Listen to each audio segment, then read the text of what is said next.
Hare Krishna, everyone. Good evening to all of you. Namaskars. And I believe only I am person joining from US. So good morning to me. It's morning 5:10 for me in Seattle.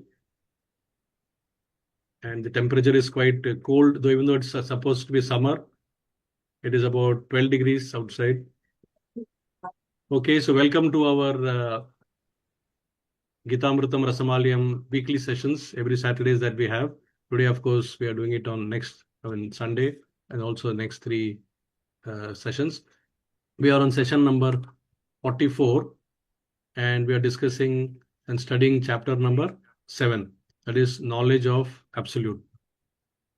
So this chapter is opening a lot of insights to us to understand what Krishna is actually trying to teach us and how he's raising slow and steadily our levels. And now he has brought us to the level of bhakti. And because this is a knowledge of absolute about himself. And what more we need to know about himself from him only. It is not like from a third person. He is talking about himself. Like when you go to a company or any major corporate and you are introduced to the MD of the company, and the MD introduces about himself, so that becomes the absolute truth about himself. So in the same way, Krishna is now telling about his own self. So we take it in the absolute way, and that should actually help us for better understanding about the Lord and also about the subject that he's talking. And happily, our family is growing now in Goloka Express train. For those who are joining for the first time, this Goloka Express train is traveling to the final destination, that is Goloka Vrindavan. And it started off from the first chapter, and it is moving at a good speed. It will go to chapter number 18, last chapter of Bhagavad Gita, and today we are on the train station number 7, that is knowledge of absolute. So we love Golok Vrindavan. Why? Because every step in Golok Vrindavan is a dance. Every word that we say is a song, and every day is a festival. It's not that just on Janmashtami or on Gaura Purnima or on some of those festivals, Prabhupada appearance dates. Here, every day is a festival. Therefore, we love Goloka Vrindavan, and we also love the Goloka Gitamritam Rasamalayam family. So Krishna is teaching us in this particular passage of journey the signs of surrender.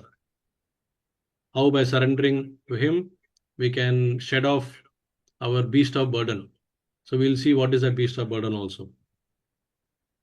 Before I proceed further, let me seek blessings from my dear Guru Maharaj, Dr. T.D. Singh, also known as His Holiness Bhakti Swarup Damodar Swami Maharaj, who was the founding director of Bhakti Vedanta Institute and also of Dr. T.D. Singh's Institute of Science and Religion, which we are able to serve.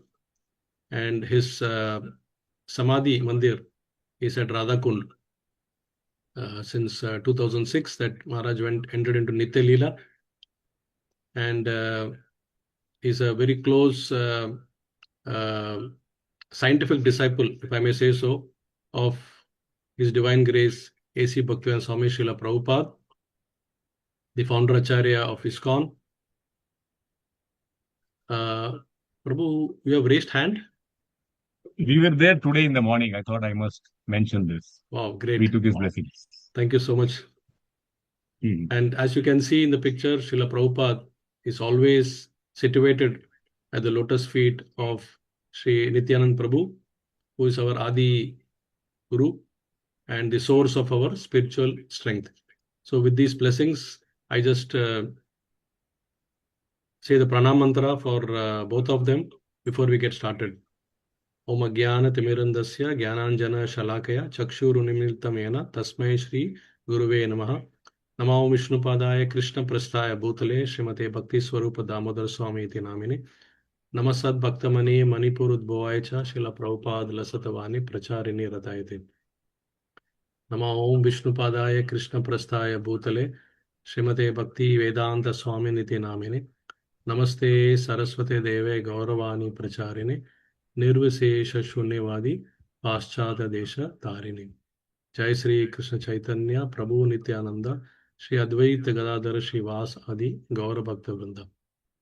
Hare Krishna Krishna Krishna Hare Hare Hare Rama Rama Rama Hare Hare. So with this we begin our journey of today's session. So we know the acronym for chapter 7, that is knowledge of absolute, is HEAD, HEAD, head, where H stands for hearing, E stands for everywhere, A stands for accepting or rejecting, and D stands for demigods. So we have completed already hearing part, where the glories or knowledge about Krishna has been discussed, and how it has been emphasized how through hearing, jnana and vijnana, one can have the knowledge as well as realization both. And this is also very, very rare. It looks like a easily available commodity for us, but trust me, this is very, very rare for a person to even take interest in understanding Krishna. So we are all belonging to the rare category. Then E, everywhere, that also we have covered from verses 4 to 12, where Krishna's all-pervasive nature was discussed. You can see Krishna in almost everything. That is through the nature beyond which, and he is beyond the three modes of nature, and how without being touched by the world, he's still maintaining the world. That is what we have seen. And then we have discussed in that passage Krishna's various energy, like material energy, spiritual energy, then marginal energy, that is jiva, etc. We have discussed. And then now we are in the third part of it, that is accept or reject A, which is from verses 13 to 19. So today we'll commence from verse 15, because up to 14 it was covered in the previous session. And then we'll also enter into D section, that is demigods, which is starting from verses 20 onwards, because we'll be covering up to 23. So we'll be definitely touching the some parts of the demigod aspects also. So we'll see what it is today, and where we can also judge for ourselves, not to judge others, but we can judge for ourselves where we belong, which category we belong to, which category of people we belong to. So all that can be very nicely understood based on the teachings of Bhagavad Gita in this passage. So this becomes the section that we are going to discuss today, that is verses 15 to 23, is virtually, I call it the science of surrender, because this is the real science of Bhakti Yoga. Because for the simple reason that Krishna gives knowledge about himself, that is knowledge of the absolute truth, as the chapter's title also, knowledge of absolute truth. And we as sincere seekers of this knowledge get a chance to know about this knowledge perfectly. Perfectly, I say, because it is coming from the mouth of the Lord himself, lotus mouth of the Lord himself. And anything that comes out from a perfect person has to be a perfect knowledge. And we can understand from some of the examples in our scriptures that how, without meeting the person, this is very unique, like in material world, to know and understand the person, you have to meet him. Whereas here, because it is coming from the perfect person, we can actually imagine and picturize everything. about this person. So even without meeting, we can understand him perfectly. Like in Srimad Bhagavatam, we understand that how Rukmani Devi, who had never met Krishna before, but because she had just heard about his qualities, his pastimes, and she developed instant love towards him and desired to get married to him. You know, and the key here is she desired to get married to him directly and not to get married to a person like him. There's a difference between the two. Like, for example, there is another personality in Srimad Bhagavatam, and that person is um, Atre Rishi, or Atre Muni. Now, Atre Rishi comes in the fourth canto of Bhagavatam, where he was married to Anasuya. Now, he too, I mean, he's Brahma's one of the Putra sons, and Brahmaji had given him the task of procreating the world. He was, and then he desired through his purity to meditate on what? To desire a son like Krishna. He didn't desire that may I have Krishna directly as my son. So Prabhupada says, if he had desired that may Krishna, may you come as a son, then that would have become a pure devotion. But because he desired to have a son like Krishna, it is not a pure devotion. And therefore, Lord Krishna sent all the three presiding Gunavatars, like Brahma, Mahesh, and Vishnu himself, like that. And then he finally got Dattatreya as one of his sons. Of course, Durvasa Muni was also one of his sons. Just to understand, Durvasa Muni is so famous, but we have forgotten his father, Atre Rishi. So therefore, the lesson for us is that even if we don't meet, but we simply desire to see the form of the Lord, to understand the Lord pastimes, Nama, Rupa, Guna, Leela, Ityadi, all these things, if we want to learn, then that itself will entail us to become a pure soul, which is the goal of life. And Krishna in this passage started off by saying that, Mata Parataram Nanyat Kinchit Asti Dhananjaya Mani Sarvam Idam Proktam Sutre Mani Ganaiva. So you can see here the pearls, but we are not able to see what is the cause of holding the pearls together. That's a string behind it, isn't it? And that string is what we are trying to study. But Krishna says, I am that string. Sutre. It is a string. So how nicely it is binding and giving the attraction to the pearl necklace. So this is the essence of what we should try to understand. And that's how Krishna began this particular passage. And then, of course, he spoke so many things about himself. One of my favorite things, now I'm bringing chemistry here, is that he said, I am the taste of water. Rasamapsu Kauntaya. So that means I am the taste of water. So what is the viewpoint of the scientists here? The scientists explore the molecular structure, molecular shape of water molecule. Okay. Where the interesting and striking thing for us to note is the bond angle.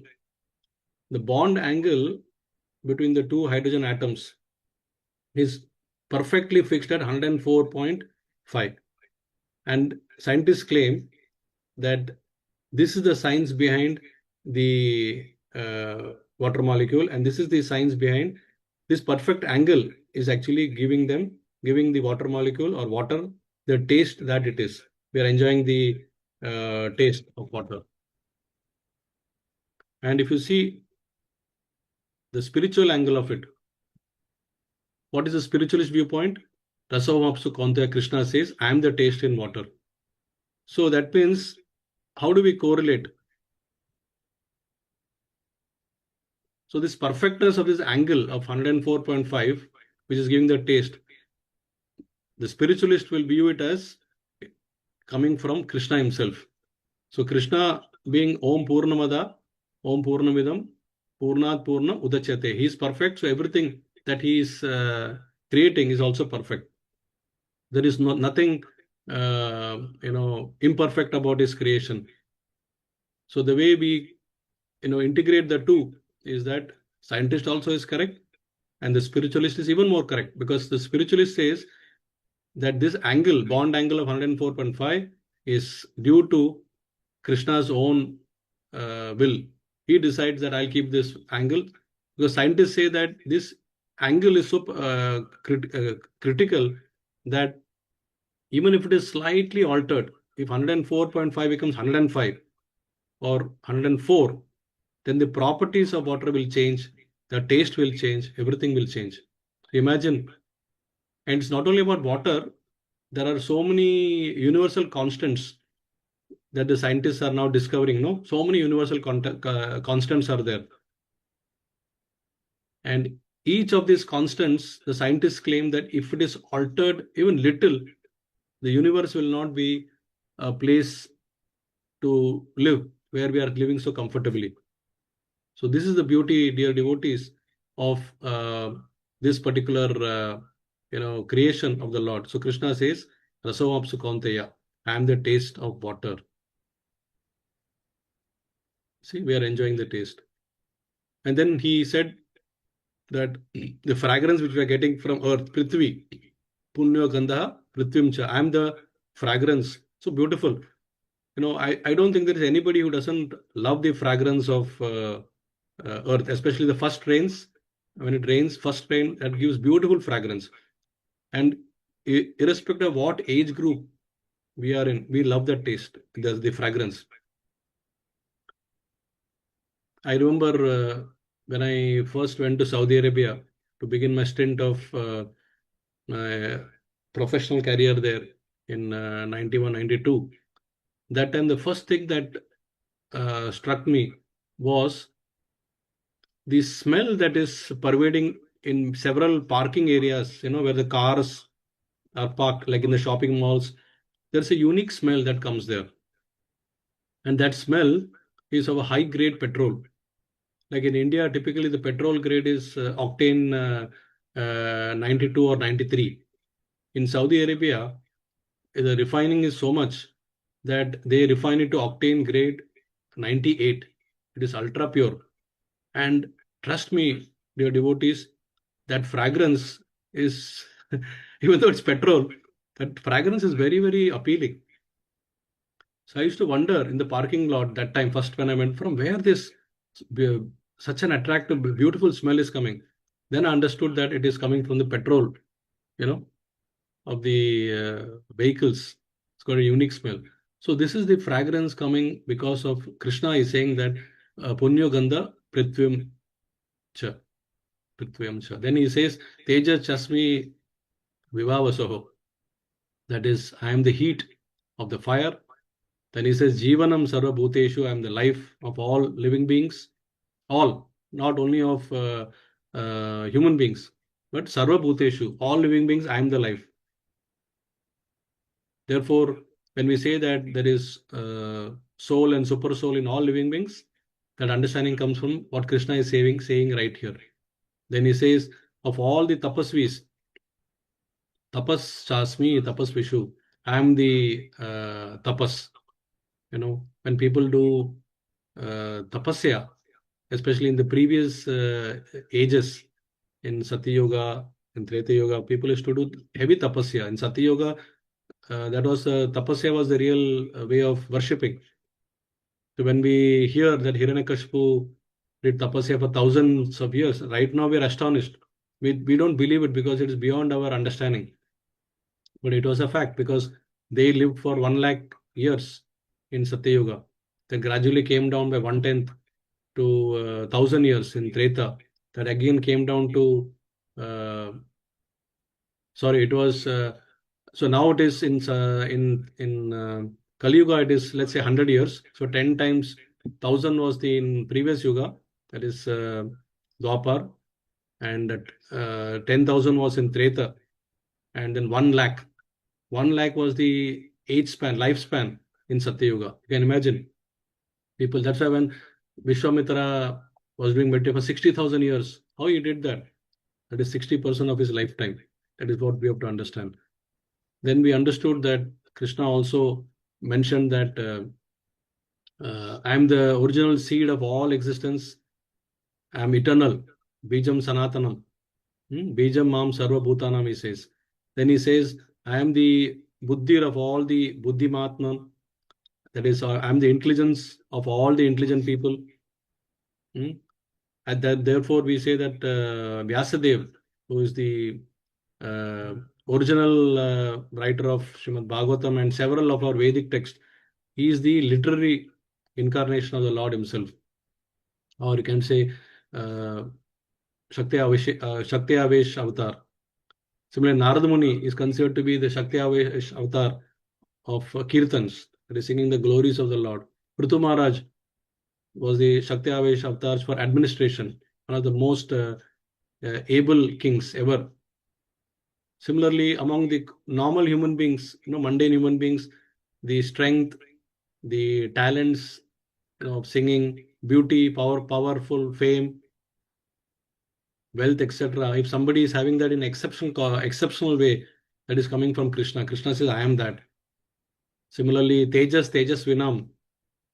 That means I am the prowess of all the powerful men. We have seen in the Surya dynasty, Surya Vamshi, and in Chandra dynasty, that is lunar dynasty, there have been several kings in the past, also the Mahajans. So they all got the prowess. That prowess is coming from the Lord himself. So in other words, just in a simple way, he explains that just by the raw material energy gets converted into the manifestation of divinity. The energy gets transformed by just the presence of Krishna. The divinity will automatically. So so basically, in spiritual life, we say we are practicing spiritual life. It is not rejection of the material life, but it is actually purification for us, because we are aligning to the will of the Lord. That is what we are doing. Therefore, Krishna says, I am the strength of the strong. Balam balavatam chaham. Kama raga vivarjitam. That means I am that strength who is devoid of passion, raga, and desire. Kama. Dharma aviriddo bhuteshu kamosmin bhartarishapa. That means I am that sex life which is not contrary to the dharmic principle. So where does that procreation ability comes for a man, for a human being, or for any living being? That is coming from Krishna. If it is performed in an act of sacrifice or following the principles of dharma. Contrary to that, it is not Krishna, it is sense gratification. So then from there, Krishna brought us to the point of the great human divide. That means we human beings, unlike the other living beings, have a choice to pursue between, to take decisions, because we have got the intellect. We can choose between taking this path, spiritual path, or taking the path of materialism. And Krishna says very clearly in verse number 14, he says that Daivi Haisha Gunamayi Mama Maya Duratyaya Mameva Ye Prapadyante Mayam Etam Tarantite. So here he declares very boldly and openly that this material energy, which we are all in the clutches of, is actually my own energy, Mama Maya. And then he says it is very Duratya, it's very, very difficult to cross over, because in other words, this material energy composing of the three modes of material nature, that is Sattva Guna, mode of goodness, Rajaguna, mode of passion, and Tamas Guna, this mode of ignorance. These three are binding an individual into performing various kind of activities. And despite our best efforts, we are not able to cross this because it is very, very strong. We are in the clutches. As you can see in the picture, this material energy is trying to make us puppets by pulling the strings and making us do certain things. Prakriti kriyamanani guna karmani sarvasha. So that is the essence here. And then Krishna also tells in this verse that mam eva ye prapadyante, the one who is surrendering unto me, maya metam tarantite. Then only such a person can easily transcend or break the cycle of this material energy, which means we can cross and then come out of the cycle of birth, death, old age, and disease. That is the goal, dear devotees. We are all putting these efforts to learn Bhagavad Gita is mainly to come out of this cycle of birth, death, old age, because several lifetime, millions and billions of lifetimes we have had birth, death, birth, death, birth, death, punarti janmam, punarti marnam. We are going this way completely. And finally, we have come to a stage of this crossroads. Now we have the intelligence to know, okay, in this life I understood, I've got some knowledge, I've got some wonderful association, and they are giving certain guidance based on realization. Pure souls have come, God sent to us, the acharyas have come, they are giving us the message, like Bhagavad Gita as it is. And we devotees are trying to help each other through Gita Amritam Rasamalayam, where we are once again re-emphasizing the teachings. Because the whole thing is we have to remind ourselves, because we, the Jivatma, we are oscillating between Bahiranga Shakti and Antaranga Shakti, and constantly we are oscillating between spiritual and material energy, and we are getting attracted towards the material energy because of the complete covering that we are having. So this is the essence that we have covered till now. And now we move to the first verse of the day, that is verse number 15, 7.15 we are on, where Krishna talks about what kind of people are they who reject his authority, or in essence, who reject Krishna. Namam duskritino muda prapadyante naradamaha mayaya parata jnana asuram bhavam ashritaha. So here Krishna is saying he's giving a classification or category of people, who are not willing to accept the authority of Bhagavad Gita, who are not willing to accept the authority that Krishna is the Supreme Personality of God. That means whatever Krishna has spoken till now, I am this, I am that, they reject everything. So in one sense, you can say they are decrying the existence of the Lord himself. I mean, like, they just say that everything is happening by chance. How did this existence come about? It's Big Bang theory.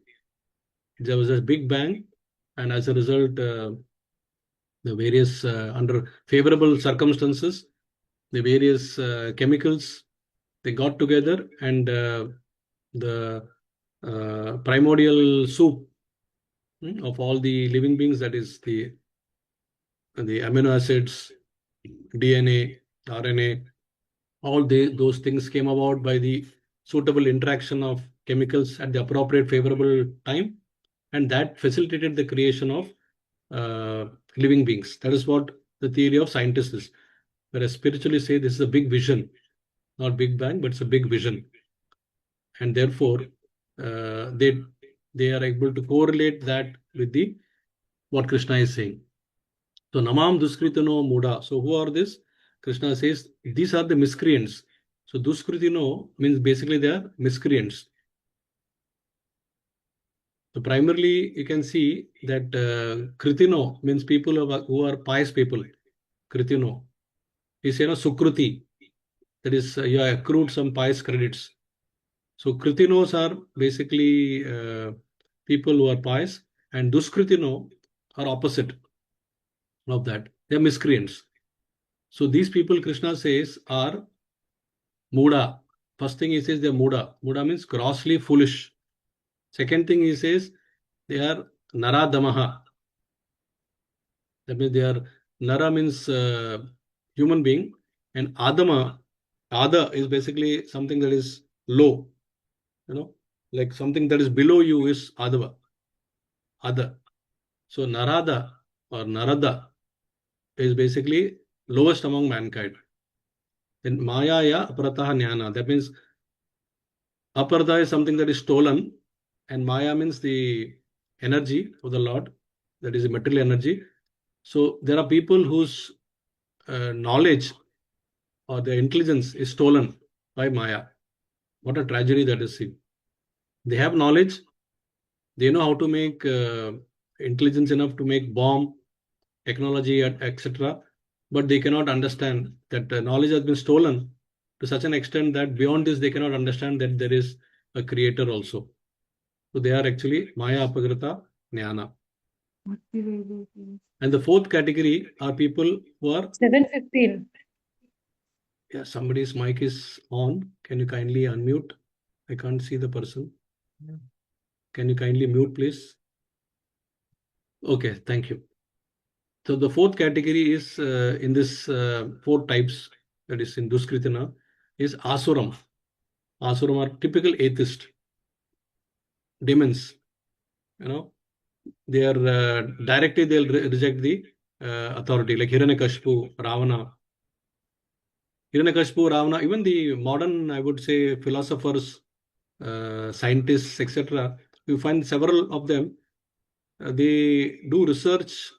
They do so much, advancement. They think that this is everything. That they are so powerful that they cannot conceive that there is somebody who is more powerful. That there is a creator behind creation. They cannot conceive that. So that makes them, in the atheistic category also. There are so many such people. And in fact we see so many people, especially in Kali Yuga, with the people with we interact.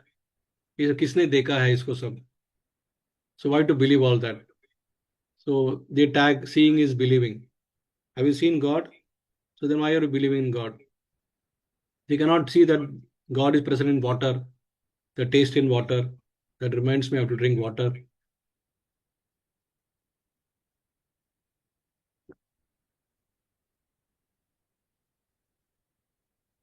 They cannot see that the natural light is coming from sun, which is considered to be one of the eyes of the Lord. Similarly, in the night, so cooling moonlight is there, from which the taste in vegetation is coming. They are not able to see all that. So as a result, they are basically very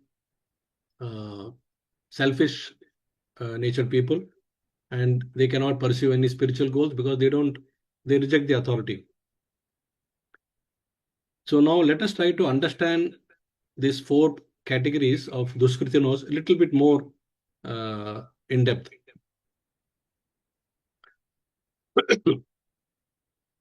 You can see the four quadrants: Mudas, Naradamas, lowest among the mankind, then Maya Aprata Jnana, the deluded speculators, and Asuri Bhav, that is the demons. So Mudas, Srila Prabhupada explains, they can be compared to the ass. Ass means donkey.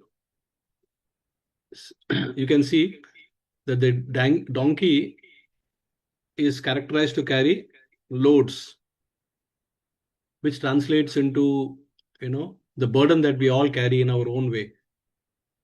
And many a times, actually, the donkey is categorized as a foolish animal. Why? Because it thinks that unless it carries the load and obeys the master, it will not be able to get the carrot that is dangling in front of it, or the grass which is found everywhere. It can get wherever it can go, but it thinks that unless it obeys the master, it cannot get that. So it's all about working. The ass works tirelessly day and night, carrying the burden it cannot consume. So this, dear devotees, is nothing but the burden of beast. We have seen in our own cases, we have gone through phases and we still go through. Sometimes we think that, oh, I have to do this, I have to go do that work, I have to do this work. And then I end up working extremely hard, full day and night. And 90% these are all self-created work only, self-created duties only. And we don't know for whom we are working so hard. And by the time we realize that this is what I have done for all these years, it is time to retire. So why didn't this awakening come in the prime age? Because of lack of knowledge, avidya. And after working, day and night with hard labor, just for the sake of satisfying myself for meager rewards, small rewards. In the process, I undergo so much of suffering. And suffering comes in different form. Donkey works day and night and then tries to enjoy sense gratification with the female donkey, only to get himself kicked by the hind legs of the female donkey. And we have undergone all this tokers, left, right, center, wherever we go, we have only got rejections, toker, from all quarters. Sometimes from the own family members, sometimes from the society, sometimes from your own kids and kins.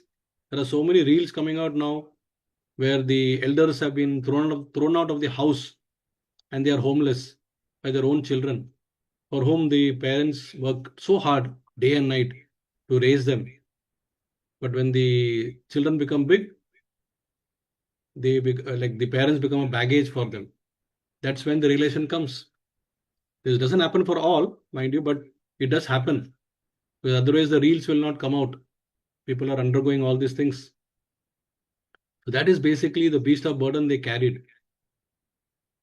And the donkey has a strange way of communicating through braying. And sometimes even if it is singing a poem, we will not know, because it is braying so badly that we get irritated and we throw stones at it. People hit the donkey with the sticks. That is exactly our story. We think we are doing well in our areas of philosophy or poetry or whatever, but ultimately we are just braying, and this braying is disturbing others. When we are hearing the mundane news, the mind becomes so much flickering,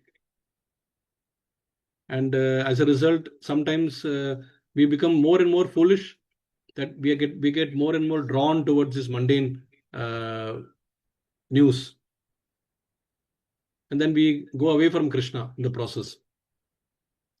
So the Muda exhausts their life energy to secure temporary material gains. They may get some a good house to stay, cars, flashy cars, and very opulent lifestyle. But how long can you enjoy that? It's temporary. And they forget the real purpose and goal of human life. They forget that they are eternal souls. So therefore, they are really foolish, fruity worker. So that is the plight. That's why Prahlad Maharaj, in his prayer to Lord Nrsingadev in Srimad Bhagavatam, Canto 7, he says, "My dear Lord, I am not worried about myself," because he knows he's already purified himself from all this kind of unnecessary attachments. But I'm trying to lift the false burden of so-called family and society, and of these kind of foolish peoples. He's more concerned about others. That is what is one of his prayers. Yasyatma buddhi kunapet dhatuke. That means a person who tries to think that he is composed of bile, mucus, and this air, and nothing beyond that, he is the biggest fool.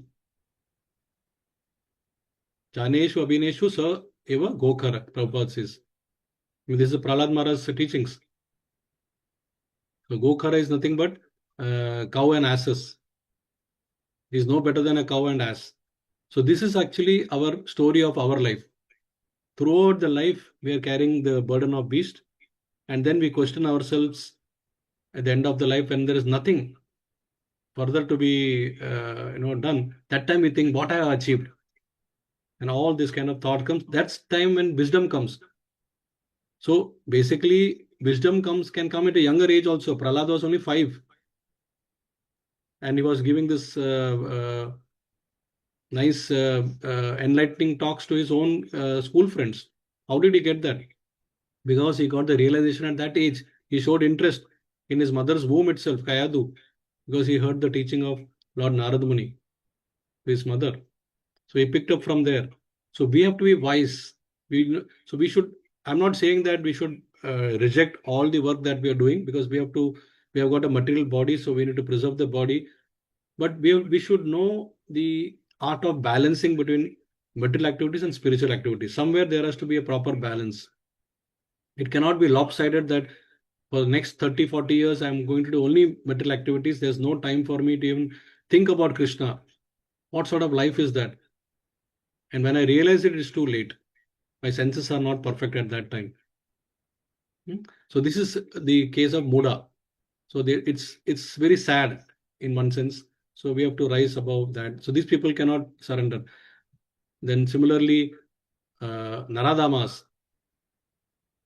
So Naradamas is basically, here the ideal example that I'm trying to say is Jagai Madai, because they were born in the respectable families, but they voluntarily chose to reject all the scriptural principles, dharmic principles, and that in turn is basically epitomizing the Naradama condition in the age of Kali. You can see people around us, how many of them believe in the scriptures nowadays? For them, it is morning to evening work, and then evening, once the sun sets, then you take up the bottle and you enjoy life by drinking, merrily, and then eat non-veg food to supplement that, and enjoy life, in some other ways also. So these are categorized as lowest among mankind, because they fail to use the human form, which has been so rare. Out of 8.4 million, only 4 lakh out of the 8.4 are getting the opportunity to become human beings. And that realization doesn't come. So they are really Naradama.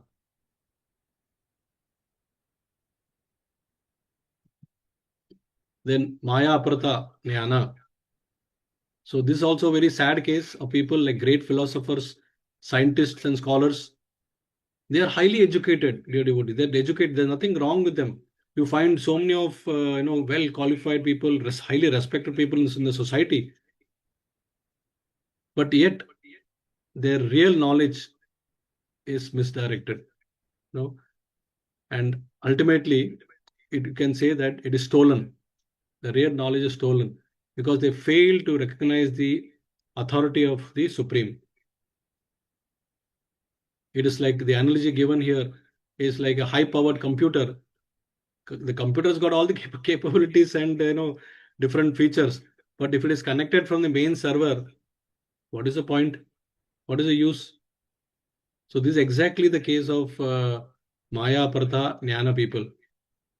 They are empowered with so much of knowledge. I mean, give to another example. Let's say there's a prisoner in a jail. His real objective should be how to come out of the prison. So instead of that, if the prisoner is ending up doing a PhD on the wall of the structure, of the jail, you see the entire tenure of his lockup period in the jail, he is doing research on how this wall is made, how it is so strong, why we are not able to come out of it, when it will open. It's a research he's doing on that. He's having knowledge, but it's used for the wrong purpose. Instead, if that knowledge is used to how to come out of this jail, that will have been wiser for him. So these are the people whose real knowledge is stolen away by Maya. The mundane philosopher sometimes even scholars of Bhagavad Gita are there. They speak Bhagavad Gita, big Bhagavad Gita's thing, but they're scholarly, but without devotional component. So they are speculators.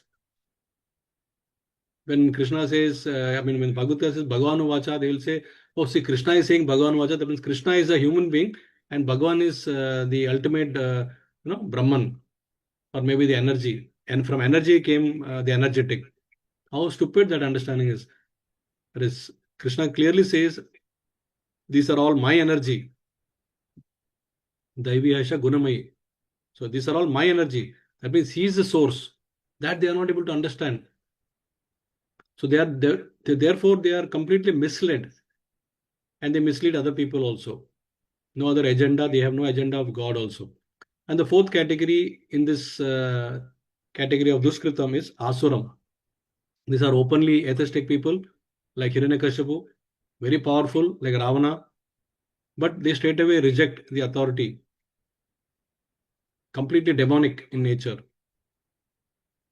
So their principle is to deny, defy, deride, demolish, or whatever you may call, oppose God, and then they think they are themselves equally powerful, so they can take their position.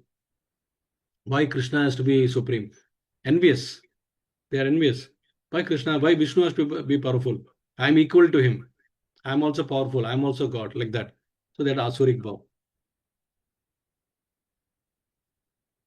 Then in verse 16, 7.16, Krishna says there are 4 types of pious seekers whom he calls as Sukritina. So with this we understood Sukriti is something pious, when you accrue pious. So in that, these 4 people, pious people, 4 categories of pious people are there who begin their journey, devotional journey. So who are they? Chaturvidha bhajante maam janaha sukritino arjuna. These 4 people are Artho Jigyasur Artharti Jnani cha Bharata Rishabha. So these 4 people are the four kinds of pious men who begin their devotional service unto me are the distressed. Artho are the people who are distressed. Then Jigyasur are the people who are inquisitive. Then Artharti are the people who desire wealth, or in any other form, position, power, fame. Then Jnanis. Jnanis are the seekers of the ultimate knowledge of Vedas. For example, the knowledge of absolute truth. These 4, Krishna says, oh, best among the Bharatas, Bharata Rishabha, they come. So you had the 4 categories before, Duskritina, now the 4th category of Sukritina. So these 4 are actually people who are believers in Krishna, and they begin their spiritual journey. So why does Krishna very intelligently put Jigyasur, one may ask, between Artho and Artharti? Jigyasu is sandwiched between Artho and Artharti. So some of the acharyas, they comment that this Artharti, see, basically what is Artho?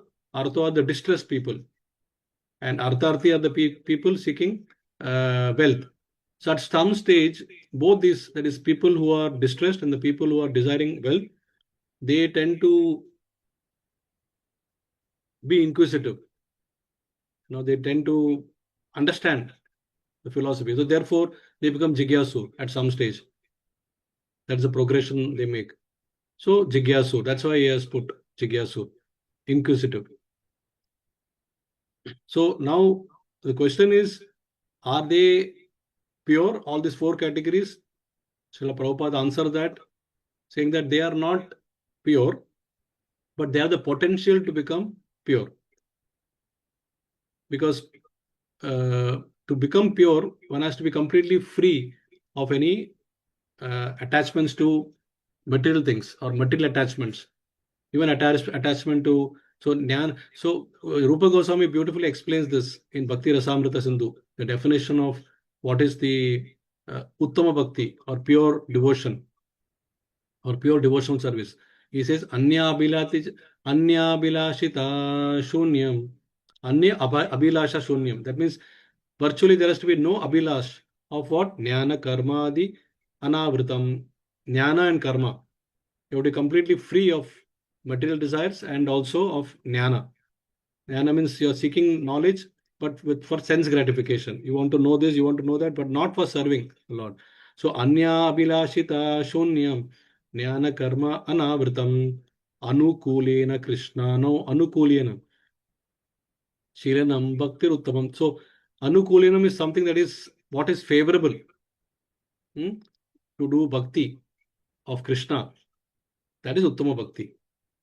That is what he says. So only such people who are devoid of fruitive activities or philosophical speculation, or they desire to serve the Lord for unconditionally, without any material profit or gain in their mind. Many times we feel, what is the benefit I'm going to get? I'm learning all this, but what is the benefit I'm going to get out of this? That is not purity, sign of purity. So here you can see the various examples, artha, the distress, when these examples are from the scriptures only.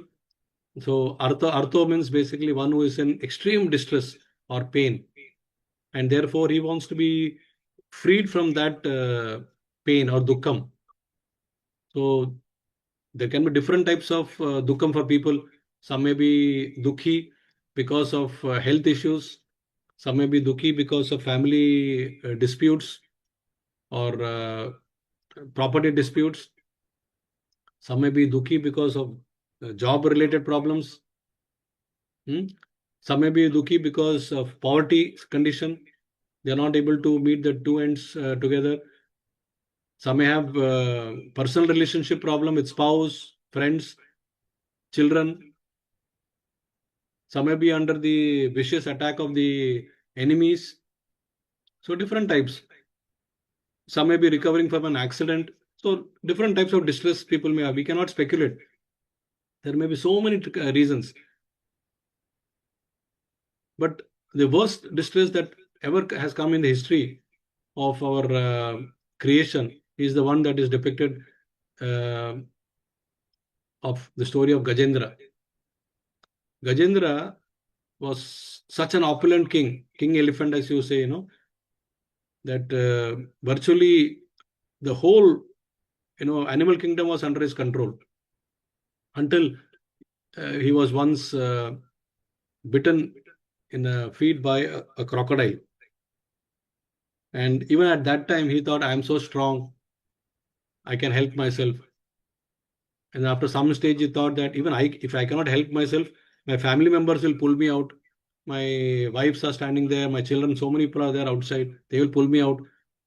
So there was a heavy amount of ego coming out of the strength.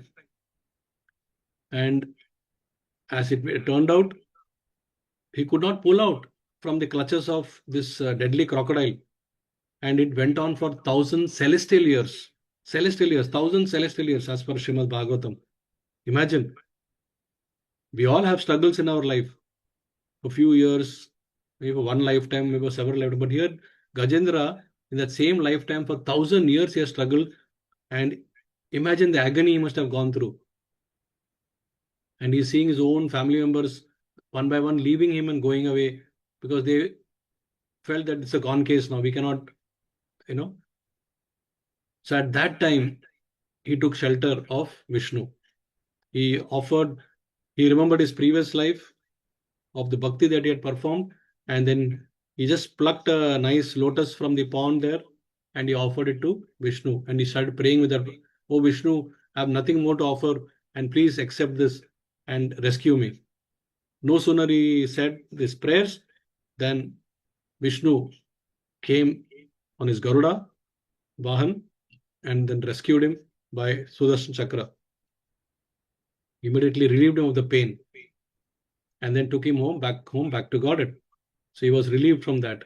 So when people are typically in trouble or in pain, we see that they take shelter of so many things, depending upon in which modes they are situated. Somebody may take shelter of drinking, smoking when they're in trouble.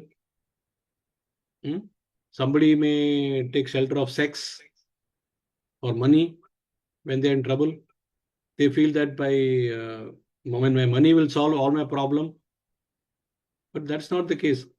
And somebody who's in mode of goodness might try to analyze the reason, and he'll try to understand how to should I deal with it.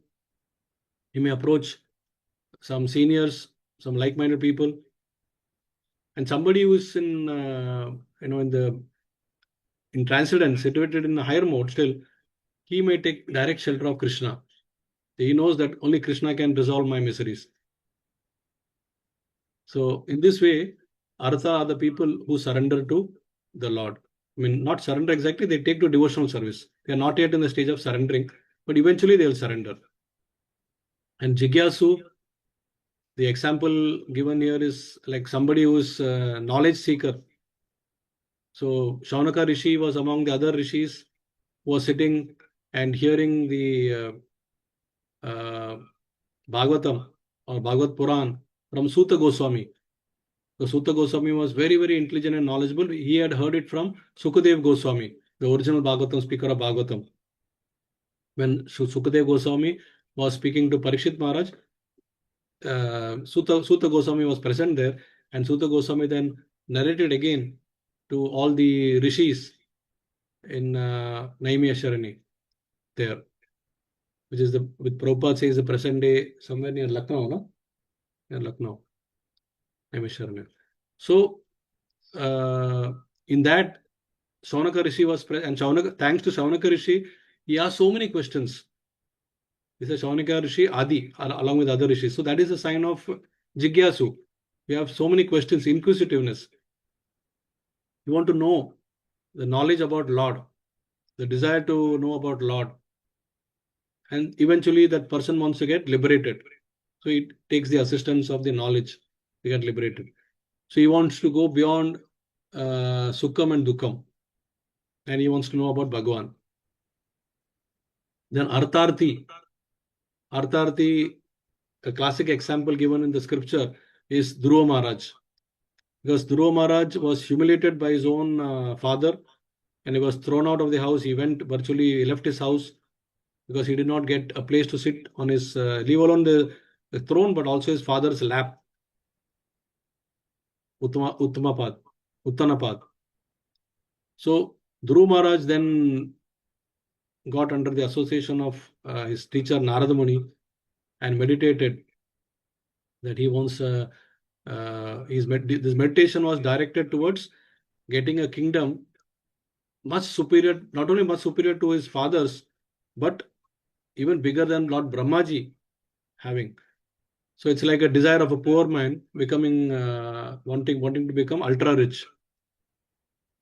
So he practiced that, and eventually he got purified when he saw Krishna himself directly in the process. He said, "Oh Lord, I have seen you directly. I don't need anything now." But Krishna understood his mind, why he did all that, and gave him Dhruv Loka,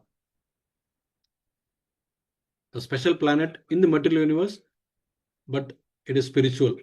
It's the only planet in the spiritual world which is spiritual. So he got that. That is Artharthi.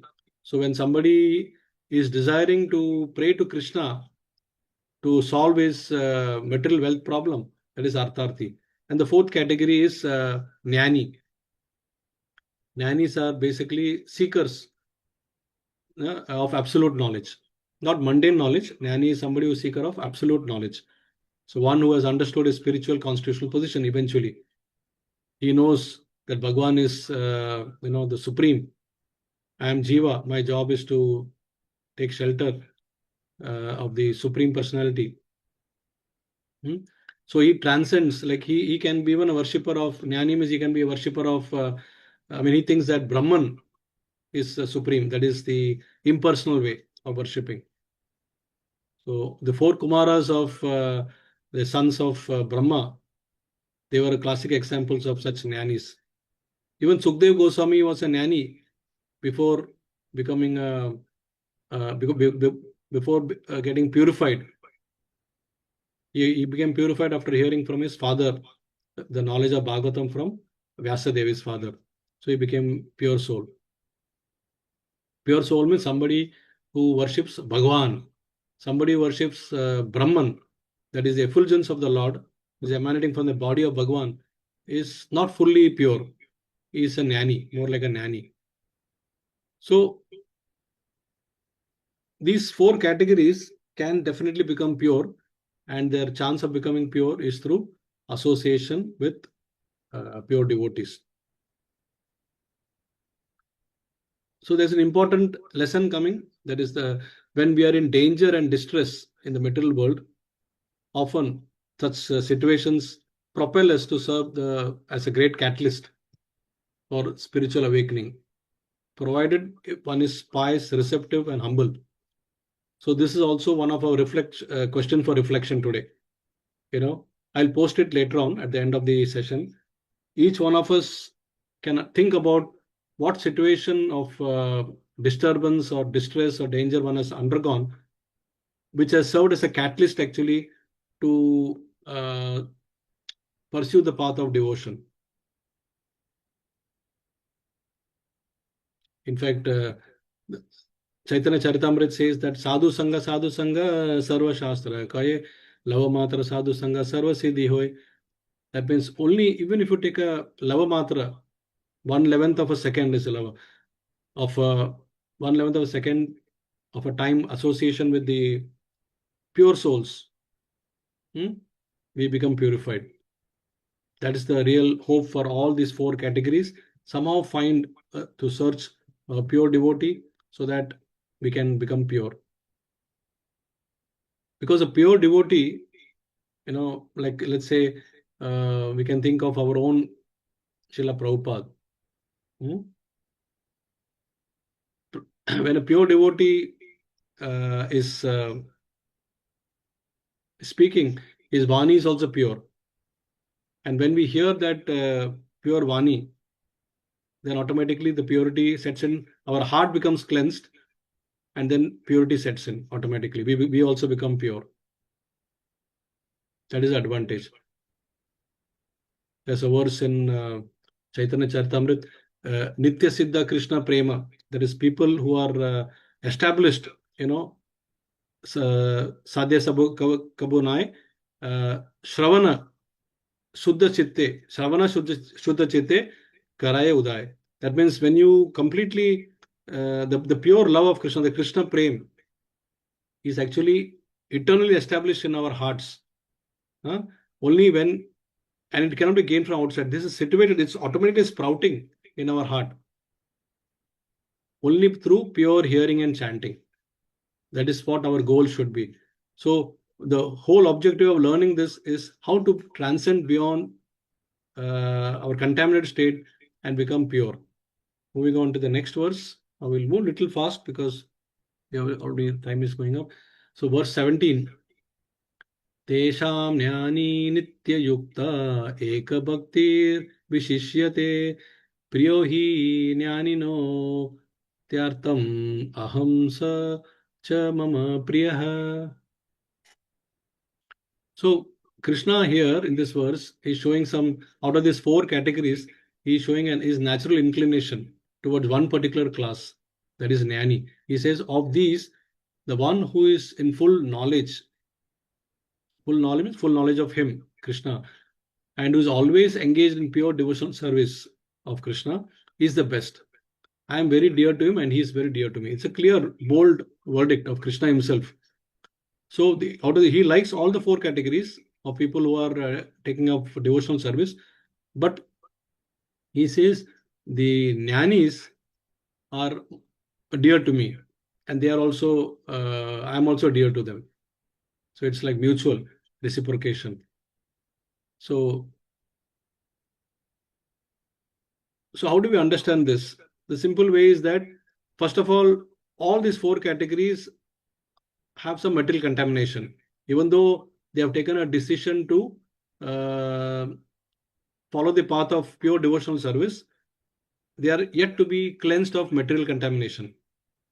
But Krishna appreciates the fact that they have chosen him to follow, not to any other demigods, for instance. So the three categories who are basically I mean, here Krishna is singling out the jnanis. So the remaining three categories of people, they can. What is their flaw? The flaw is that the Acharya's comment is that they practice bhakti all right, but there is a danger that once they get what they wanted, that means the desire of wealth, artharthi. Suppose if he gets wealth, then he may leave bhakti. Suppose the person who is in distress, artho, if his distress is solved by Krishna, then he may leave bhakti. Similarly, jigyasu, the person who is inquisitive, once he gets that knowledge, he may leave. He may think that he's ultimate. So that is the only contamination. They're following the proper path, but they may. That's a possibility. They may leave. Not that everybody will leave. They may leave. So therefore, their relationship with the Lord becomes more like a transactional approach. Oh Lord, I'm worshiping you. Can you kindly solve my problem? That's a transactional. It's not unconditional. Whereas a jnani is better of the three, remaining three, because a jnani has already experienced all this. Now he's come to a stage of like surrendering almost. And he's doing it out of his own free will, not to get anything in return. He now wants to go and understand the Lord and his energy even more. And maybe he rises to the level of Paramatma. Lord comes in the Paramatma form in his heart and is revealing more to him. So there is no material motivation. So that's why Krishna says that out of the four class of people who are taking up devotional service, I have a natural inclination towards jnani. And then he continues in verse 18.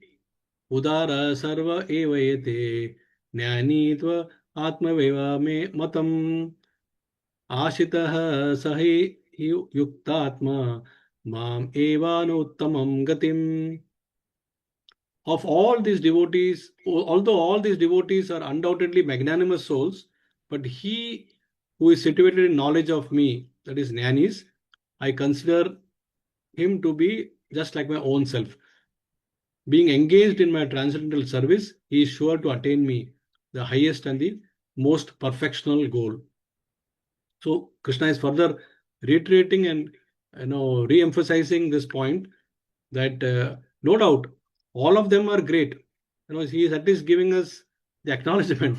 He's not saying that remaining three are fools, like he says for the Duskritino. They are saying they are fools. But here he says they are magnanimous. Because akama sarva kamava moksha kama udaridi tivrena bhakti yogena yajatam purusham param. Whether they have sakama, all desires, or they have no desires, they still come to me. That is what Krishna is acknowledging. So therefore, they are magnanimous. They are a choice to go to demigods also. Now see, Krishna loved the Pandavas because the Pandavas were dear. But then out of the Pandavas, Krishna loved specifically Arjuna even more. And Arjuna was very dear to him and he was very intimate to him. Arjuna could understand Krishna's mind. That is what Krishna is saying here. Being engaged in my transcendental service, he is sure to attain me the highest and the most perfect goal. So another analogy is that Krishna, the king appreciates all his law-abiding citizens.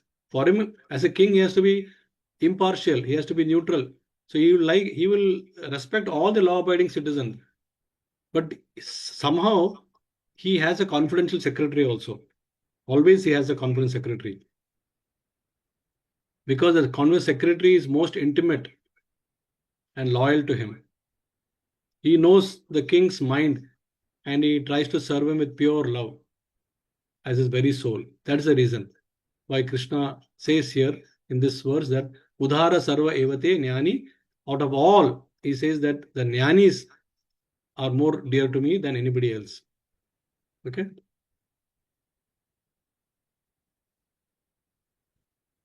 Then we go to the verse 19. And now he comes to this, he's hammering the nail on the head. This is a very, very famous and important verse. we all should put it on our dashboard, because this defines our situation and should also propel our desire to serve the Lord even more. Because bhakti seems to be easy, yet bhakti is so rare. Bahunam janmanamante. This verse 19 now, 7th canto, 7th chapter. Bahunam janmanamante jnanavan mam prapadyate vasudevah sarvamiti sa mahatma su durlabha. Vasudeva sarvamiti. That is Vasudeva. Krishna is everything. To get this understanding is not only durlabha, it is su durlabha. Durlabha means rare. Su, adjectives attached to it, is very rare. Su durlabha. And what is durlabha? Jnanamam mam prapadyate. That is for such a knowledgeable jnani to surrender to me and to come to the conclusion that I, Krishna, I'm everything. That is very rare. Why it is rare? Because Bahunam Janmanamante. One has to take several lives and births. So after many, many births and death, he who is actually in knowledge surrenders unto me. So now we are talking of surrendering. So when the devotional practice becomes intense, Gada jab ban jata hai, Bhakti Tivrena, at that time the real surrendering comes. We think that we are surrendering at this stage. No, devotees, we are not surrendered souls yet. We are just in the beginning stage of bhakti. We are just practicing. We have understood a path of bhakti. And we know that this path chosen is the right path for attaining perfection. हम होंगे कामयाब एक दिन. That is there in our conviction is there. We know that Krishna is the cause of all causes. So that will take us. But Krishna says that after many, many such lifetimes, one will attain me and then he will surrender me. So Krishna, who is the original father, see, he began this entire chapter, if you remember, by saying that what was that verse? When I remember, I'll come back to it. So here, it's basically we are moving from bhajate to prapadyate. So he talked about the 4 category of people who do bhajan, that is devotional service. And from there, there's an evolution to prapadyate, that means to surrender. It's an evolution of consciousness. Why? Because such category of people, or Jnanavan, they understand that Vasudeva Sarvamiti. That means that Vasudeva is everything. Vasudeva is everything.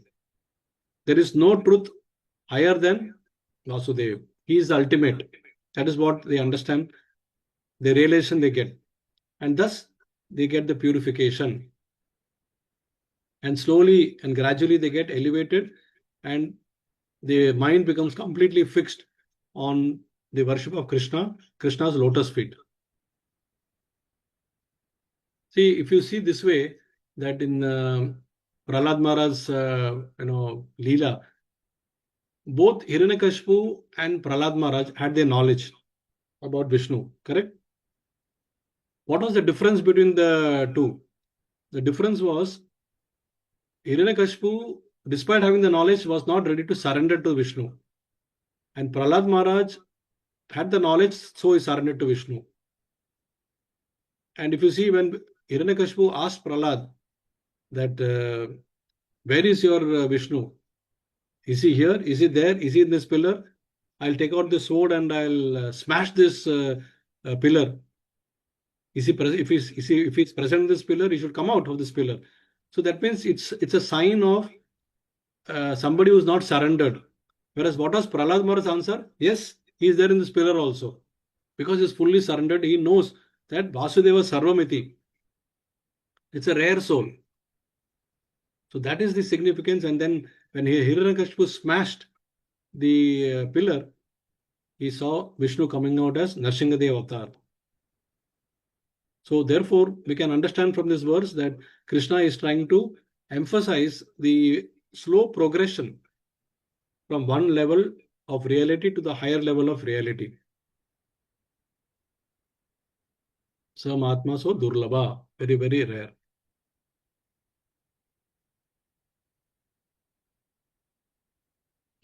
So this such a soul is very, very rare. So this we have discussed. Basically, it's an evolution of consciousness from Duskritina, that is, people who are rejecting the authority of Krishna. At some, so they also have hopes. It's not that, if you're Duskritina, you will remain eternally Duskritina. No. By some causeless mercy, if they get the association of a pure soul, they can transcend from Duskritina to Sukritina. And once they come to Sukritina, they can slowly progress to the level of Jnani. And from there, they can become Mahatma. So it's basically a journey for all of us from a mixed devotion. Right now, we could be in a stage of mixed devotion where we understand that Krishna is everything, but still we go to him with all our even, it's like unalloyed devotion. We are going with all our material thoughts also. We are not surrendered soul, but we are going the right path. Slowly and steadily, we are climbing this path, and it is being made easy by the association with pure devotees like Prabhupada and Prabhupada's Vani and his disciples, the bona fide acharyas in our parampara. So this will lead to the purification of our heart through sadhu sangha and chanting Shravanam Kirtanam. The heart gets completely cleansed. And then we can go to the level of unalloyed Aituki Bhakti. Now we come to verse 20. So now the Krishna is explaining that there are another category of people who are neither Duskritina nor they are Sukritina, but they are the people who don't worship me. They worship the demigods. So what is this? Verse is Kamaistaistairruta jnanaha prapadyante anya devataha tam niyamam asthaya prakritya niyataha swaya. So here Krishna is saying that there are some category of people who are worshipping the demigods. So who are these demigods? Demigods are like you have a prime minister and you have council of ministers, right? So prime minister is completely controlling the council of ministers. The council of the ministers below the prime minister have got various departments to manage. For example, somebody will be the minister for irrigation. Somebody will be minister for sports. Somebody will be minister for health. Somebody will be the minister for defense. But these ministers will not encroach into each other's responsibilities. Ultimately, the prime minister has assigned them to do this particular the role, and in that they will perform their role. So, for instance, the minister for irrigation will take care of all the water supply department and all that. He will take care of that. He will not be concerned about what's happening in defense or what's happening in the Ministry of Forestry, etc., or sports. No, that's not his concern. They're specific. So if I have a problem for this, I go to that person, like that. So similarly, Krishna has empowered several supreme personalities, and they are called as demigods. Demi, they have got some power. They are empowered souls. So Krishna says that Kamestetair Rita Jnana. What does it mean? Those whose intelligence has been stolen by material desires, they surrender unto demigods. What an important lesson for all of us. Most of us were worshippers of demigods before we came to Krishna consciousness. Correct or not? At least I was worshipping. I don't know about others, but some are fortunate to be born in a Vaishnava family, like Sri Vaishnava or Gaudiya Vaishnava. So they are already, following Vishnu worship from birth. But some of us have been trained to worship demigods. Different demigods for different purposes. Like you worship Goddess Saraswati for education. You worship, you pray to Sun God for health. So like that, different aspects are Ganesha for intelligence and removing of the obstacles. But Krishna is now saying boldly here, those whose intelligence has been stolen by material desires, surrender unto demigods and follow the particular rules and regulations. Tam tam niyamam astaya prakritya niyataha swaya. That means depending upon in which modes they are situated, mode of ignorance, mode of passion, and mode of goodness, they choose a particular demigod and then they start worshipping. Now, this worship is not wrong per se because it is there in our scriptures. Our Vedas are prescribing. So that's the beauty of our Sanatana Dharma. It is giving different paths. You can follow this path also, but it's a slow process. It's like climbing the steps to get to the ultimate destination. Ultimate destination is to go back home, back to Godhead, to be free from the birth, death, old age cycle. So that goal cannot be fulfilled by the demigods because they themselves are bound in this material universe. They are situated in heavenly planets. And dear devotees, these heavenly planets are situated above the Bhuloka. We are in Bhuloka. Boho, Bhor, Bwaha, Swaha. So the heavenly planets are above that. Sattaru, Sat, Savitru, Varenyam. So then one by one they go. It's upper planets. So they are upstairs. They are upstairs.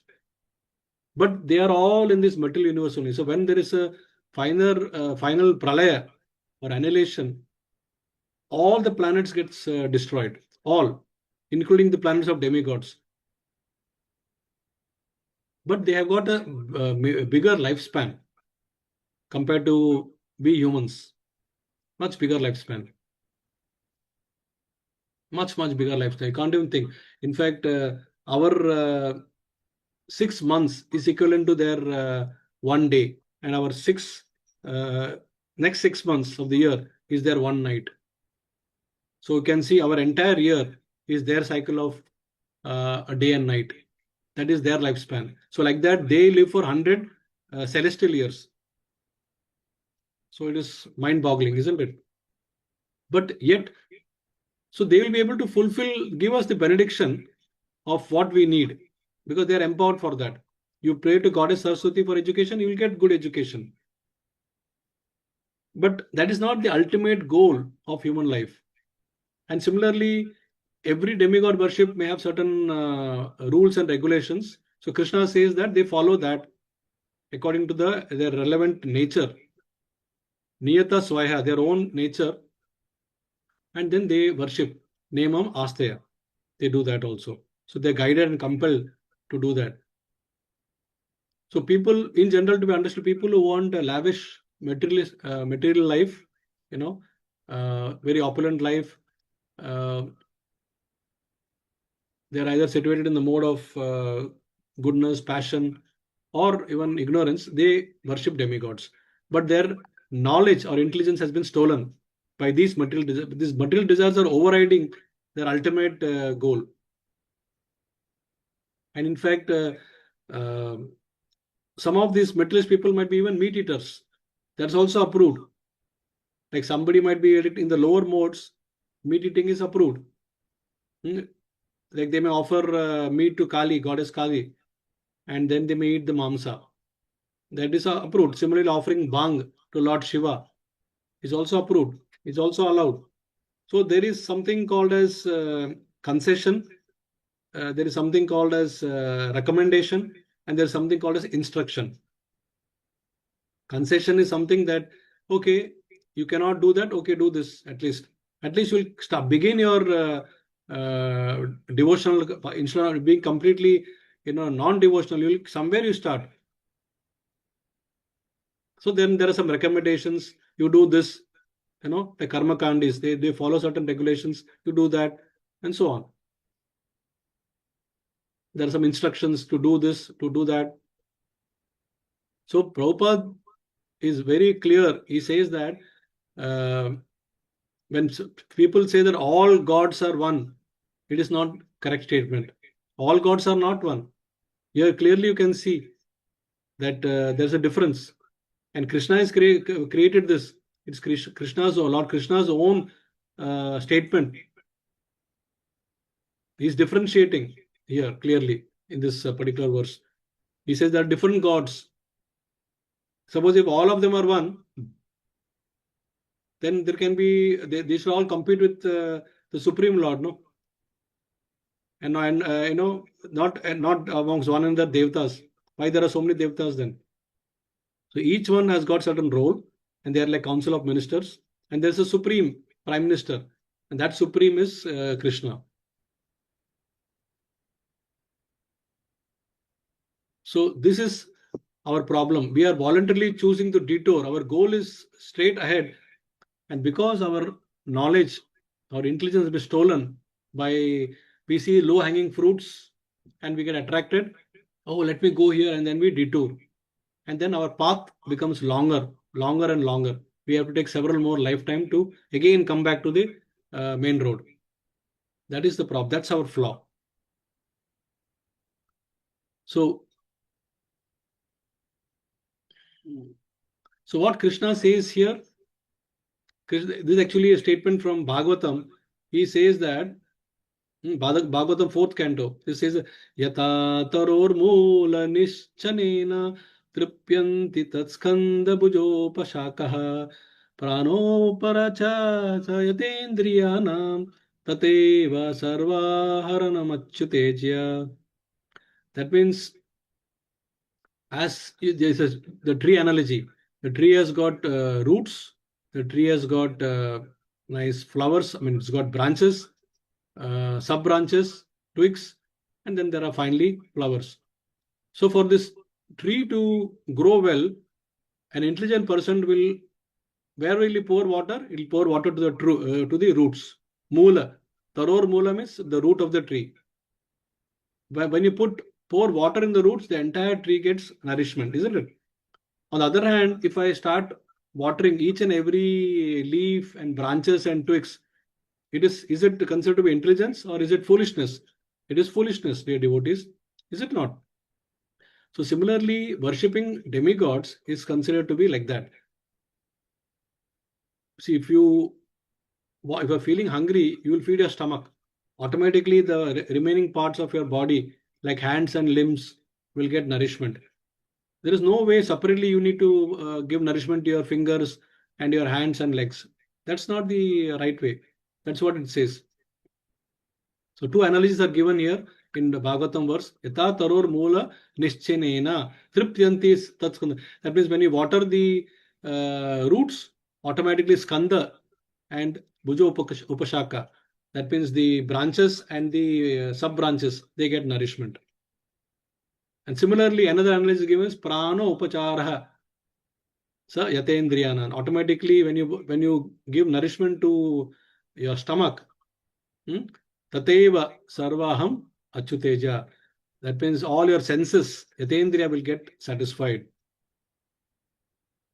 So when you water the roots of bhakti, that is when you worship Krishna, automatically the demigods also get nourishment. They get satisfied. That is the meaning of this. We come to verse 21. Yo yo yam yam tanum bhaktaha shraddayarchitam ichchati tasya chalam shraddham tam eva vidadhamyaham. So here Krishna is saying that I am in everyone's heart as a super soul. As soon as one desires to worship some demigods, so Krishna immediately catches that.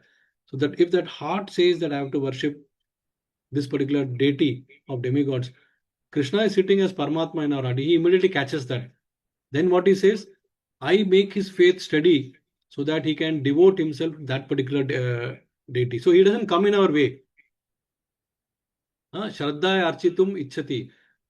So Shraddha architum means basically you can Shraddha and architum. That means if my Shraddha is to do worship, ichchati, some other if I desire to do worship of some other demigods, that immediately Krishna comes to know, because he's sitting in our heart as Paramatma. And then he makes our faith steady to worship that particular demigod. That's what and then he gives the faith and results to them. So in other words, how do you understand the mechanics here? Cosmic administration. You have the triangle of Supreme Lord on one side on the top, and then the worshipper, and then there is a demigod. So if you worship the demigods or you pray to demigods, and then demigods will relay your problems to the Supreme, and then they will basically get empowered, and then they will grant us the worshipper the benediction. So आपका काम हो जाता है. But if you worship directly the Supreme Lord, that also will do the same job. But Krishna will be choosy. See, here demigods will offer you whatever you ask. They will not even blink their eye. If you say, "Oh, my, oh, goddess Uma, I want to have the most beautiful wife in this planet," so Uma will give you the benediction, and maybe who knows, you will get married to Miss Universe. But the same prayer, if you give to Supreme Lord, he may think that if I give you the most beautiful wife, maybe it will be a hindrance for you in your bhakti. You will not come to me eventually. I'll give you what is good for you to come to me. So, in other words, the worshipper will ask Krishna, if you so desire, can you fulfill this wish of mine? If you so desire. So, in other words, I have a desire, and Krishna, but if you so desire, can you fulfill? Then Krishna will say, no, I don't desire, because you have given the baton to him. So he will say, no, this is not good for you.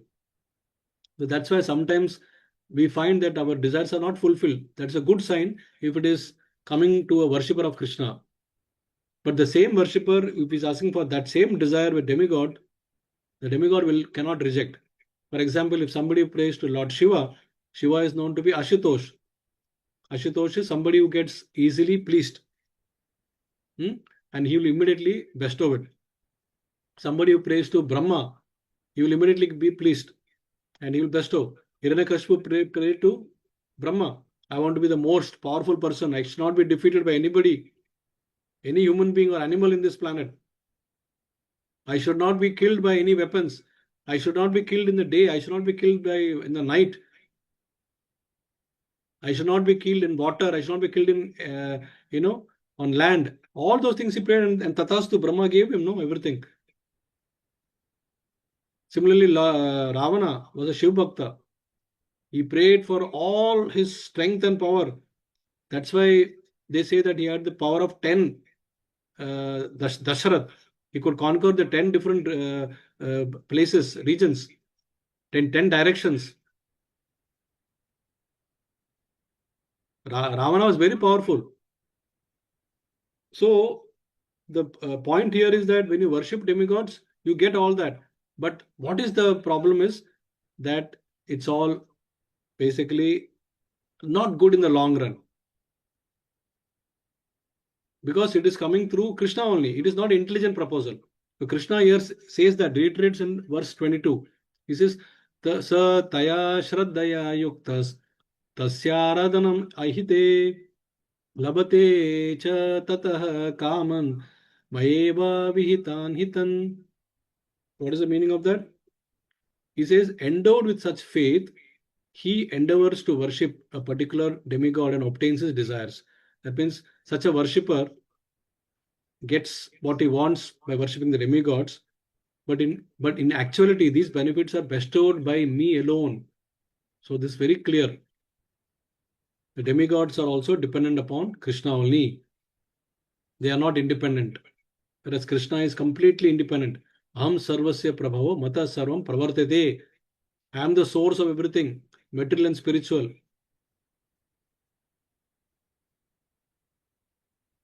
So Krishna is not a jealous God. He is a zealous God. That's the way one can easily understand.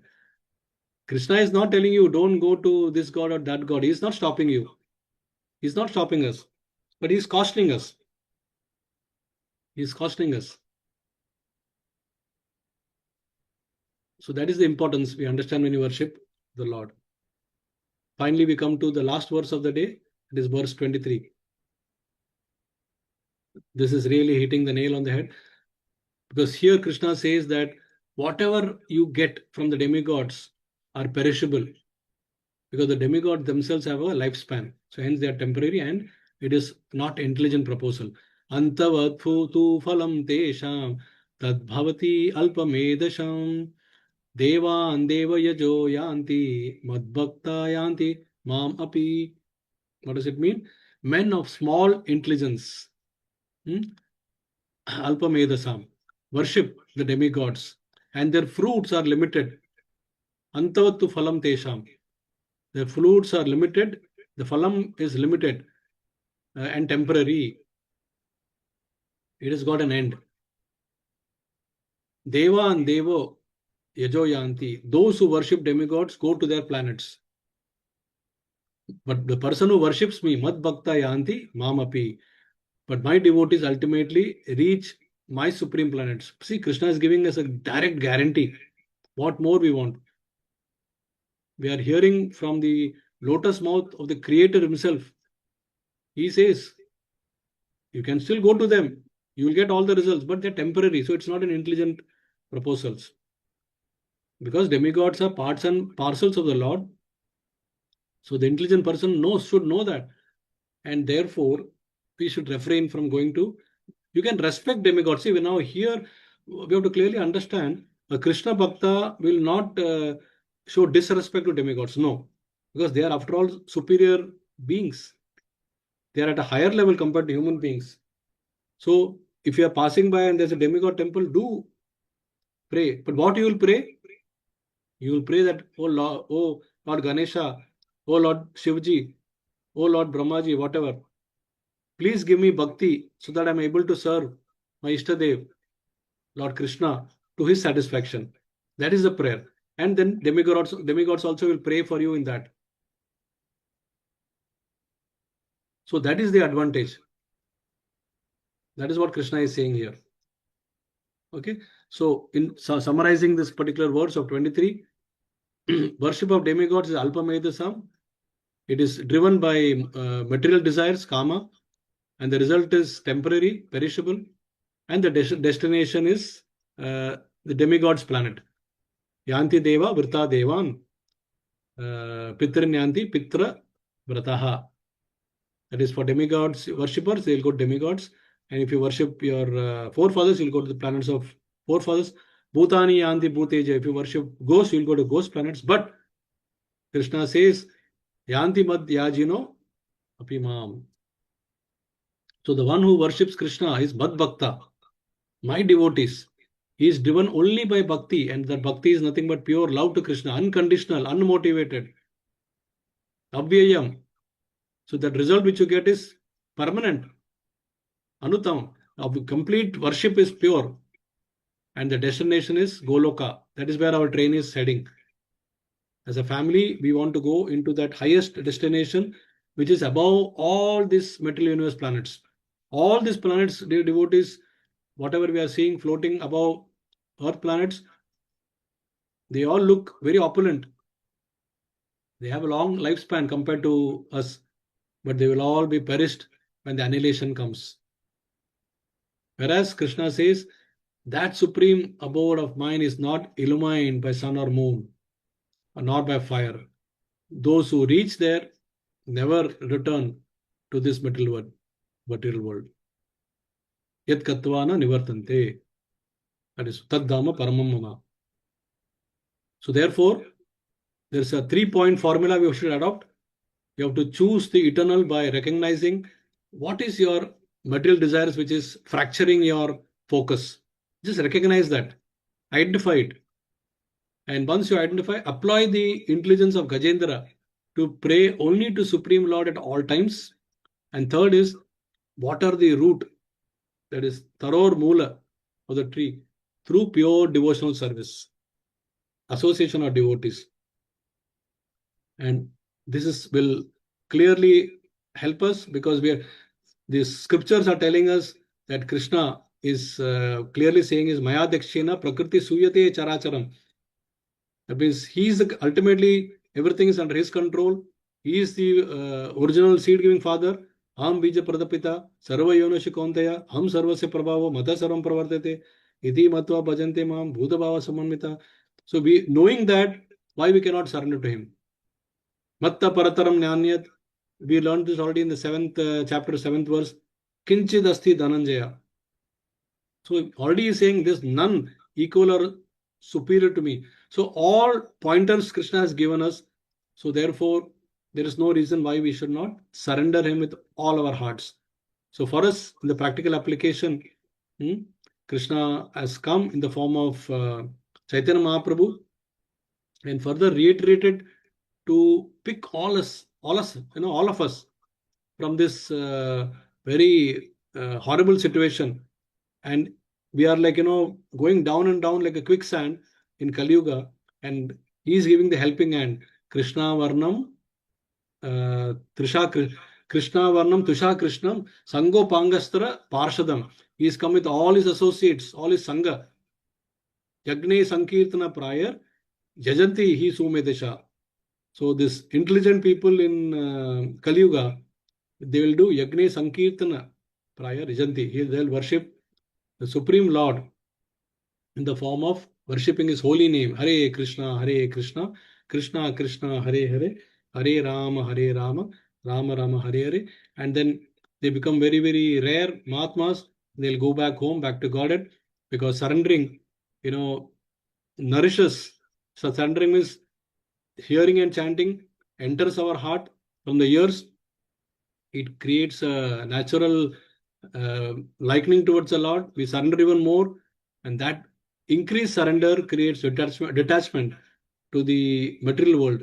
There's no need to artificially impose any detachment. It happens naturally because our attachment to the Lord's lotus feet is increasing with every time we hear. And that sparks our devotional service, and our Bhakti Lata Beej will grow. And just like how a hungry person, like Jiva Goswami says in Bhagavatam, a hungry person, you give him a morsel of food, tushti, pushti, shuddhapayo. All his hunger will be eradicated, he'll be satisfied, and he'll also be nourished. So bhakti gives more bhakti. Bhakti gives parishanubhava, gives experience, and bhakti automatically gives us virakti. That is natural detachment. These three things happens simultaneously. And therefore, Krishna says that surrender unto me, a person who has broader intelligence, whether be in full of all material desires, or that is akama sarva kamova moksha kama udaridi tivrena bhakti yogena yazdam purusham param. That is the ultimate lesson. So chant Hare Krishna and be happy. So that's the end. And we'll quickly do our quiz now. Let me load the quiz questions for your benefit. One second.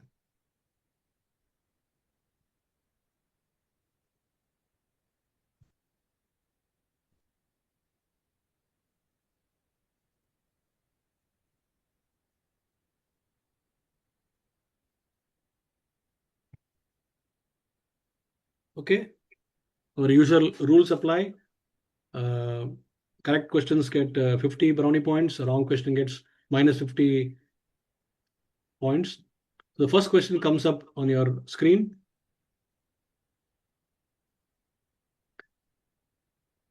The Duskritanas or miscreants do not surrender to the Lord because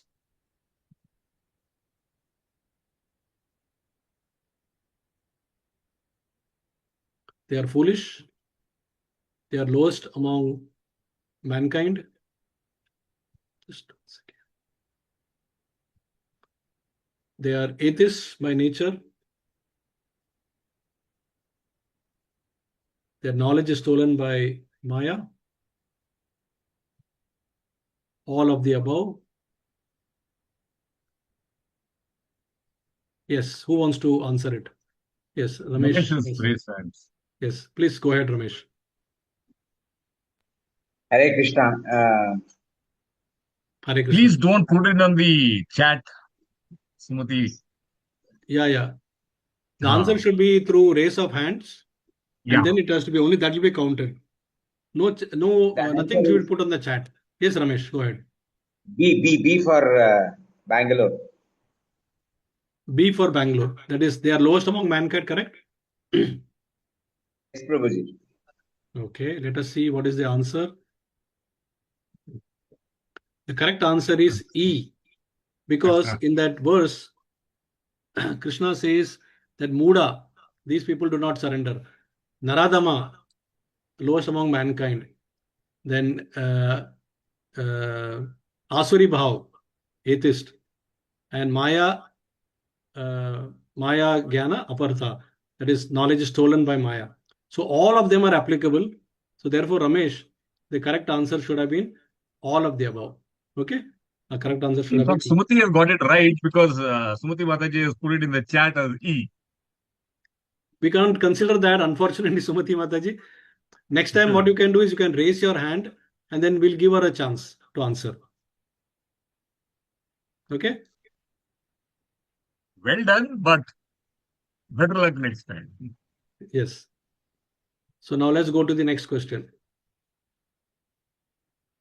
The next question is,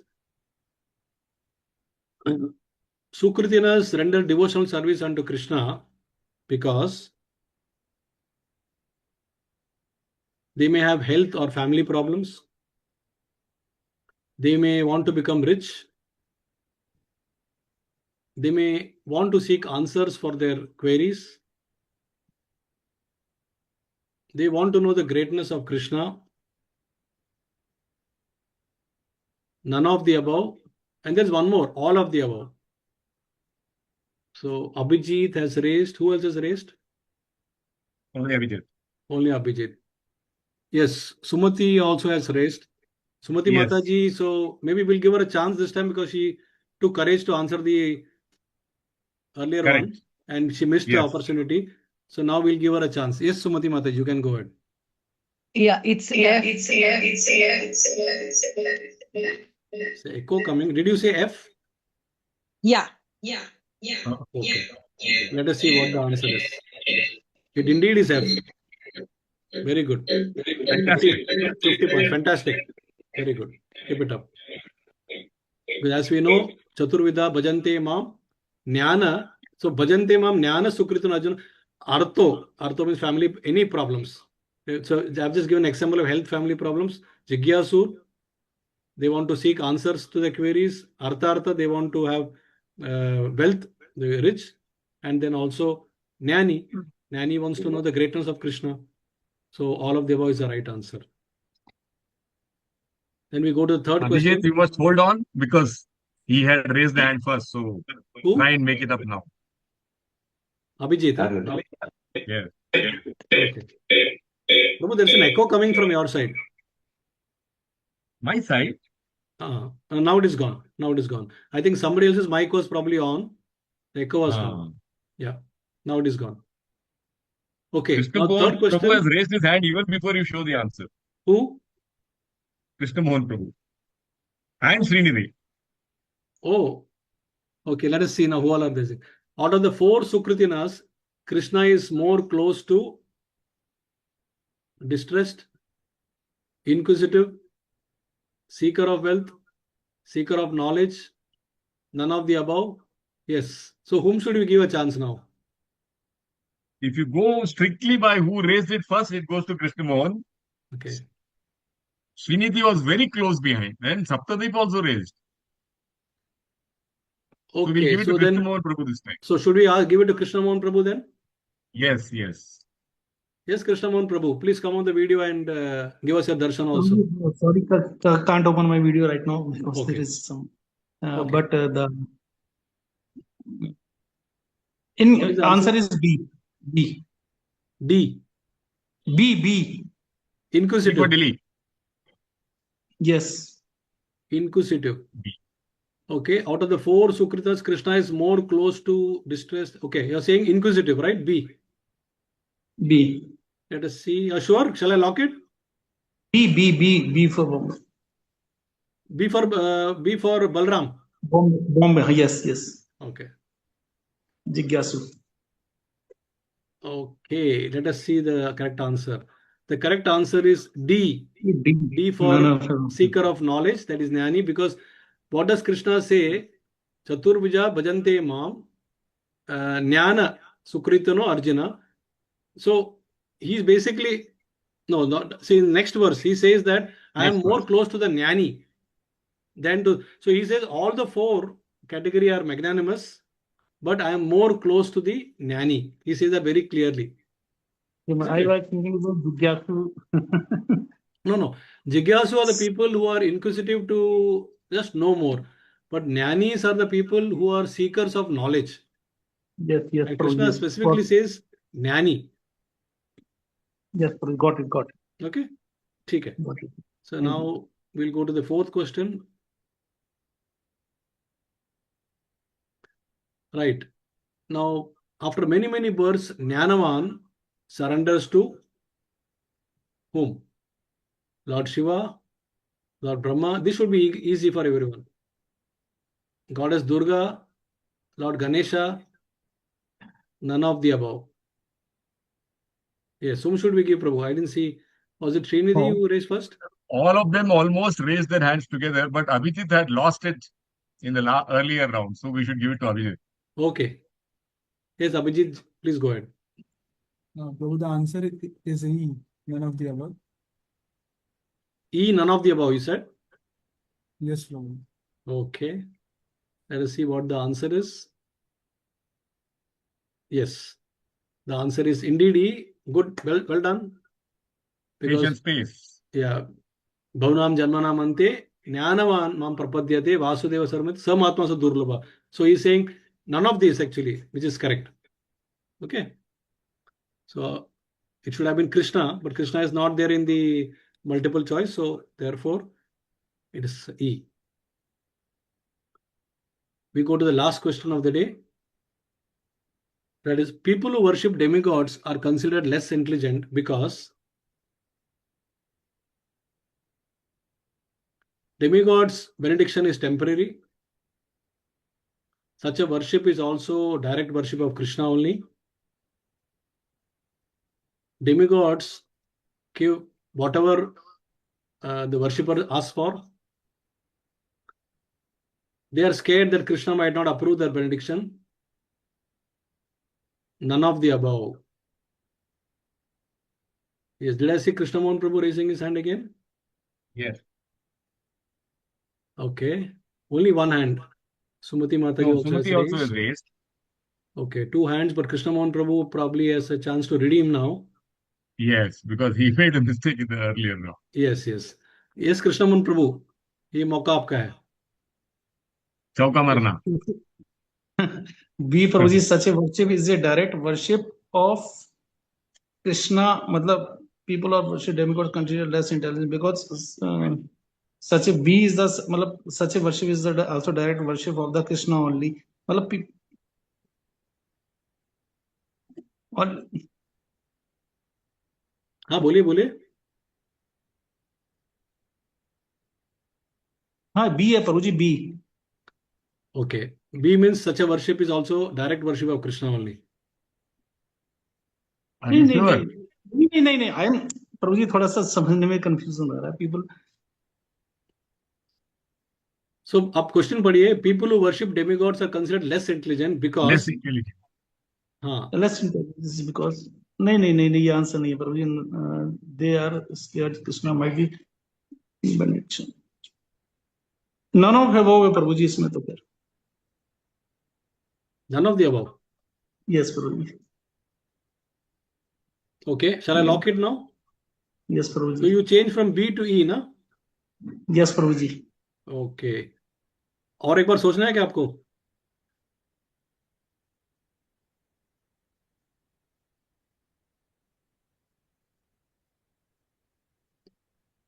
कि lock कर दो? Lock कर दो प्रभु जी. Okay.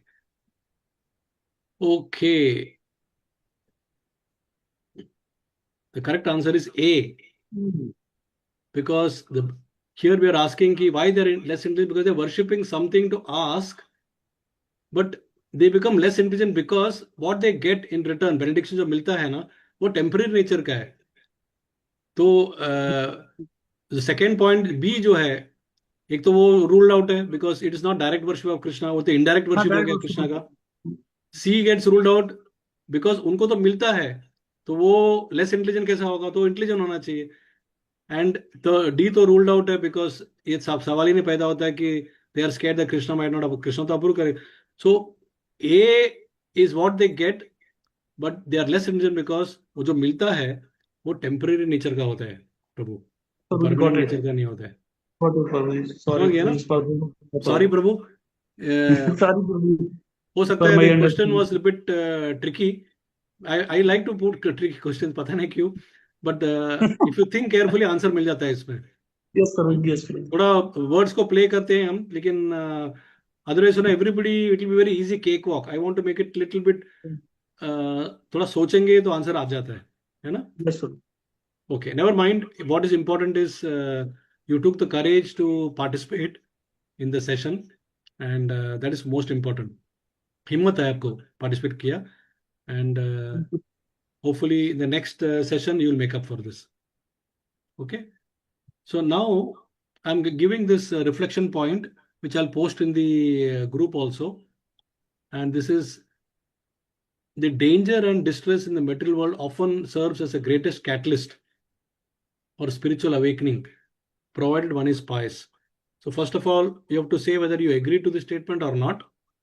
And if you agree or disagree, please reflect upon this statement with a real life example of your own situation that you may have encountered and prove or disprove it.